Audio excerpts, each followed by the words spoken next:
What's up, guys? Welcome to your 147th Android tutorial for the new Boston. What we're going to get into is working with the HTTP client to get some information from the internet and kind of process that information, parse it, and use it to our own benefit.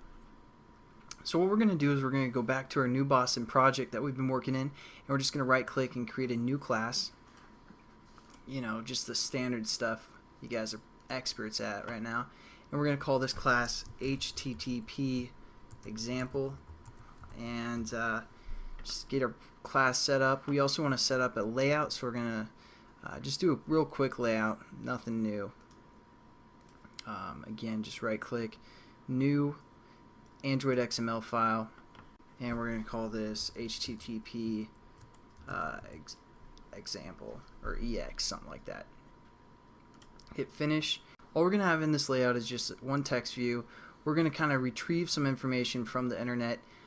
So just go into your code, your XML, and just type loading data, and we're going to give this a reference of TV HTTP, something like that.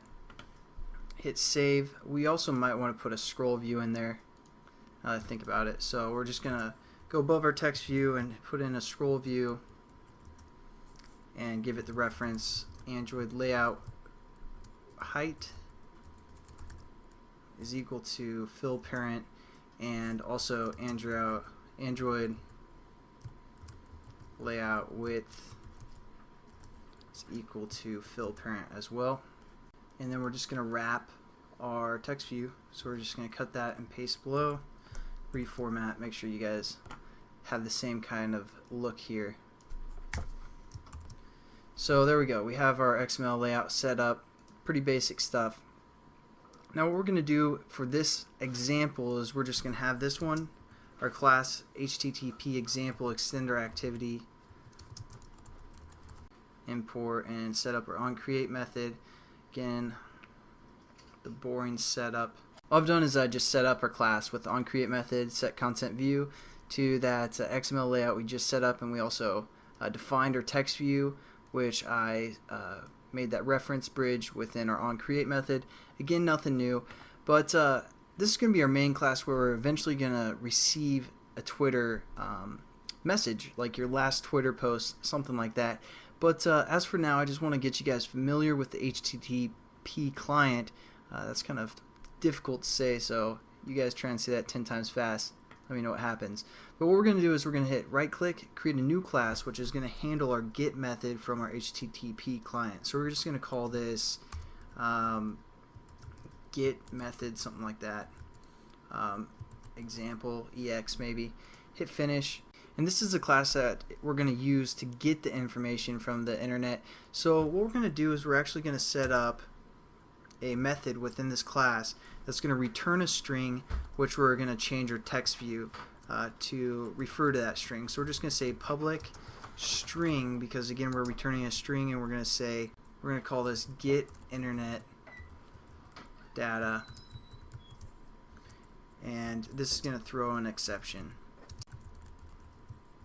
So now that we have our method set up called get internet data, and this is supposed to be throws. Alright, we're just getting an error because we have to return a string, which we'll get to later.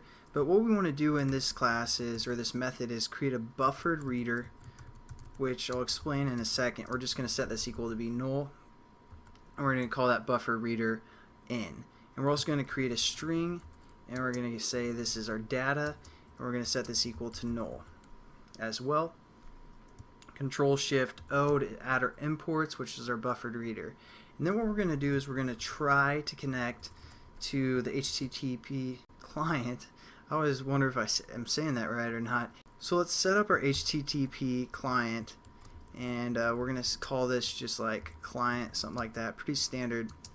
We're going to set this equal to the new default HTTP client, just the default HTTP client. And what this is going to allow us to do, and just make sure you spell that right, and what this is going to allow us to do is allow our application to process information that's not built internally. So we can rely more on the website and just get some information from the website and instead of trying to handle all of the data, all the information within our app. So that's what a HTTP client will allow us to do, basically reference the internet. So that's the basic setup for this tutorial. Obviously we still have quite a bit to go, but I'll catch you guys in the next tutorial, and I'll see you guys then. Have a good one.